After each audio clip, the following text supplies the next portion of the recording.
Hello guys, I am Nikki और आप देख रहे हैं अपने YouTube channel IQ students point.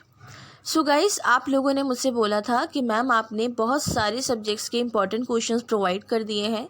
So public administration as a discipline BA political science honours के स्टूडेंट के भी इंपॉर्टेंट क्वेश्चन प्रोवाइड कर दीजिए। सो मैंने इम्पॉर्टेंट क्वेश्चंस आपको प्रोवाइड कर दिए हैं इस वीडियो में, उसके आंसर्स भी आपको साथ में दिए हैं। आप इसको बहुत ध्यान से देखना और अपने फ्रेंड्स के साथ, सिबलिंग्स के साथ इसको शेयर करना। So let's start. सबसे पहला क्वेश्चन है, define and explain public administration as a discipline with its nature and scope. बहुत डायरेक्ट क्वेश्चन है, सीधा क्वेश्चन है। आपकी फर्स्ट यूनिट पर बिल्कुल ऐसा लग रहा है यूनिट उतारनी है आपको इसके अंदर और कुछ नहीं करना है। फर्स्ट ऑफ ऑल इंट्रोडक्शन लिखकर आपको मीनिंग ऑफ पब्लिक एडमिनिस्ट्रेशन लिखना है। Definition of public administration at least 5 definition आपको देनी ज़रूरी है, 5 नहीं तो 3 ज़रूर देना, 1-2 लिख के मत छोड़ देना। उसके अलावा scope of public administration, nature of public administration and last में आपका आ जाएगा कॉन्क्लूजन। ठीक है, सो ये आपका फर्स्ट आंसर कंप्लीट है। इस आंसर को कंप्लीट आप इसके सबटाइटल्स लिखो, उसको डिटेल से लिखकर प्रैक्टिस करो ताकि आपको पेपर में प्रॉब्लम ना हो। नेक्स्ट क्वेश्चन है, critically evaluate Elton Mayo human relation theory. इसके अलावा जो एक और तरीके से क्वेश्चन आ सकता है, discuss Elton Mayo human relation theory with special reference to the हॉर्थन एक्सपेरिमेंट। भाई ये 2 तरीके के क्वेश्चंस आपको दिए जा सकते हैं। ठीक है, तो इन दोनों में आपको यही आंसर लिखना है जो मैंने आपको बताया है। इंट्रोडक्शन, फिर मायो की जो हॉर्थन वाली वो है वो बतानी है, उसके बाद ये वाला टॉपिक आपको डिस्क्राइब करना है, उसके बाद मोबाइलाइजेशन ऑफ अलाइज बताने हैं, देन कंक्लूजन बताना है। सो आपका यहाँ पे ये सब कुछ कंप्लीट हो जाएगा। नेक्स्ट क्वेश्चन है, examine the significance of development administration. What are the main difference between traditional and development administration. तो कुछ भी नहीं करना आपको, सिर्फ इंट्रोडक्शन देकर ट्रेडिशनल एंड डेवलपमेंट एडमिनिस्ट्रेशन बताकर कंक्लूजन लिख देना है, क्योंकि आपसे डायरेक्ट क्वेश्चन पूछा जा रहा है, ना कि आपसे घुमावदार क्वेश्चन पूछा जा रहा है। ठीक है, अगर ये पूछते कि डेवलपमेंट क्या है बताओ, फिर ट्रेडिशनल डेवलपमेंट में दोनों में डिफरेंस बताओ, तब आपको डेवलपमेंट के बारे में बताना था, बट इन्होंने डायरेक्ट आपसे दोनों के डिफरेंस के बारे में पूछ रखा है। नेक्स्ट क्वेश्चन है, define public administration. What are the major approaches to the study of public administration. Introduction आएंगी, अब इन्होंने अप्रोचेस पूछी हैं तो आपको अप्रोचेस लिखनी है, हिस्टोरिकल, लीगल, उसके बाद हिस्टोरिकल जो है अगेन, ठीक है, वो मे बी हिस्टोरिकल नहीं है, हाँ सॉरी हिस्टोरिकल है, मैंने 2 बार लिख दिए, sorry. System approach, case method approach, mechanical approach, behaviour approach, then last में कॉन्क्लूजन। ठीक है, सो ये जो है अप्रोचेस करके आपका आंसर कंप्लीट हो जाएगा। नेक्स्ट क्वेश्चन है, describe the evolution of public administration as a discipline. अब ये भी देखो, फर्स्ट यूनिट पर से कंपलसरी क्वेश्चन आता ही आता है पब्लिक एडमिनिस्ट्रेशन, तो आपको फर्स्ट यूनिट तो अपनी टिप्स पर रखनी है। Elton Mayo scientific theory, decision making theory में से कभी कभी देखा जाता है कि तीनों थ्योरी आ जाती है, लेकिन एल्टन मायो की थ्योरी तो मैक्सिमम आती ही आती है, तो वो आप अच्छे से प्रिपेयर रखो।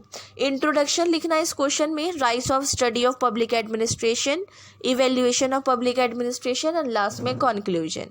तो ये जो चीज़ें हैं आपको अच्छे से डीपली डिस्क्राइब करनी है। ठीक है, ये मत सोचना कि मैम ने 4 पॉइंट्स में आंसर ख़त्म किया है तो 4 में ही ख़त्म होगा।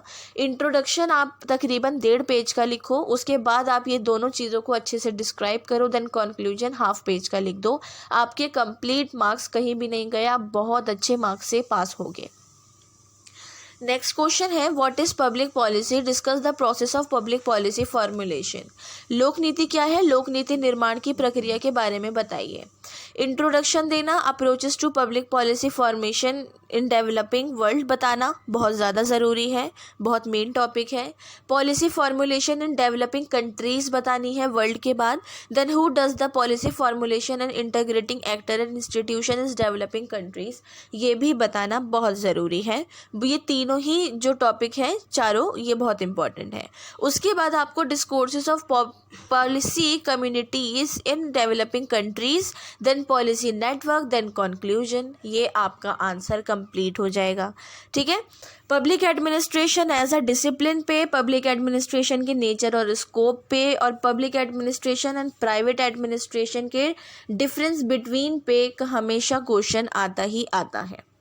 नेक्स्ट है what is development administration, discusses main element.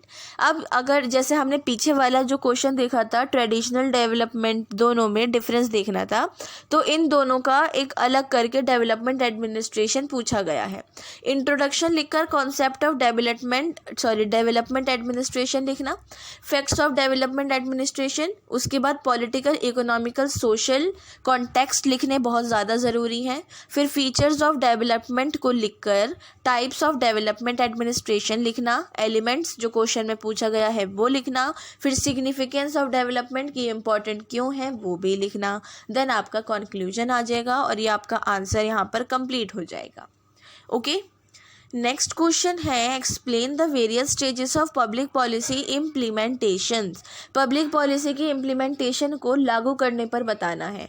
देखो, सबसे पहली बात आपको बेसिक चीज़ पता होनी चाहिए कि हमारे गवर्नमेंट की जो 3 ऑर्गन है, जुडिशरी और एग्जीक्यूटिव एंड लेजिस्लेटिव, ठीक है, तो ये तीनों मिलकर पब्लिक पॉलिसी का काम करते हैं।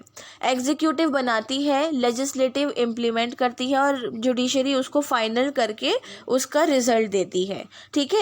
तो उसके अंदर पब्लिक पॉलिसी बनाने वाले भी हमारे जो लोग होते हैं वो अलग होते हैं। तो अब यहाँ पर इन्होंने बोला है कि इम्प्लीमेंटेशन पर जोर दो, तो इंट्रोडक्शन बताना, डेफिनेशन ऑफ इम्प्लीमेंटेशन बताना, और उसके बाद जो है आपको इम्प्लीमेंटेशन बताने के बाद इसके बाद आपको एक छोटा सा चार्ट बना के दिखा देना और 3 ऑर्गन्स ऑफ गवर्नमेंट का। ठीक है। तो टीचर समझ जाएगा कि आप क्या बताना चाह रहे हो और वो चीज़ आपकी क्लियर हो जाएगी। उसके बाद कंक्लूजन लिख देना, ये आंसर आपका कंप्लीट हो जाएगा। ओके, ये इतना ही है। नेक्स्ट क्वेश्चन है examine the main feature of the classification theories of public administration.